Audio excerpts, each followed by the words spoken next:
Okay, welcome back to the African Girl with the Mandate TV show. Yes, and today we'll be talking about a beautiful topic, and this topic is identify the real you. I have a special guest in the studio, and he is Mr. Maxine Digibu Gerere Edmond, the Deputy Head Teacher of Elekaya State Primary School. Not just that. He's also a humanitarian, he's also a poet, and he's also a servant. You're so welcome to the African Girl the Mandate TV show. Nice having you. It's a pleasure. All right. So how were you able to identify the real you, you know? First of all, I want to say a very big thank you for the opportunity of being in your presence. Welcome. And I believe that the African child is an embodiment every person must carry out. Yeah. I want to start with a quote by Pastor David Biome, one of my mentors. He said once that nothing can be exceptionally be achieved without having passion in it. Yeah. In other words, passion is the key, the force, and the drive. Okay. You have to get your real you, emotion, productive, and become result oriented. Okay. I get back to the question. How do I identify my real you? Before I go to a personal note, I want to say, first of all, you need to be still. You need to be open-minded. Okay. And character. You need to carry out self-evaluation of yourself, of the things you love doing most, of your passion, of the things that excite you, that keeps you going every time of the day. To come to the fact that I had a personal experience while growing up in life. I remember my days in primary school. After each section of the day, I would get back home, gather the little children, and start repeating the same thing I've been taught in class. I kept doing that every day. Somehow my dad almost discouraged me. Like how old were you then?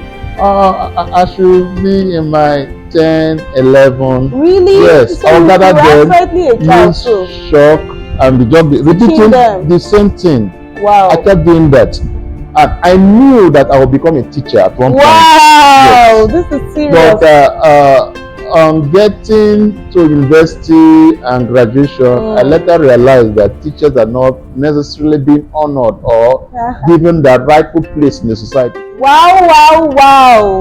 Beautiful life experience, beautiful way on how he identified himself as a child. Even as a child, he could gather other kids to start teaching them. That was actually his calling. Teaching was actually his calling. But my question now is, what advice do you have for the younger generation concerning this topic? Okay. It's quite simple. All of us, they need to identify and engage a role model. All right. It could be in person, it could be through their works or through their books. In person, depending on the proximity, you'll be able to identify your strengths and weaknesses. Wow. By so doing, you can draw the line of conclusion, come to a point that this is actually what I want to do, this is actually what I love to do, and pursue it vigorously. And that way they must have identified themselves. Fantastic. Beautiful.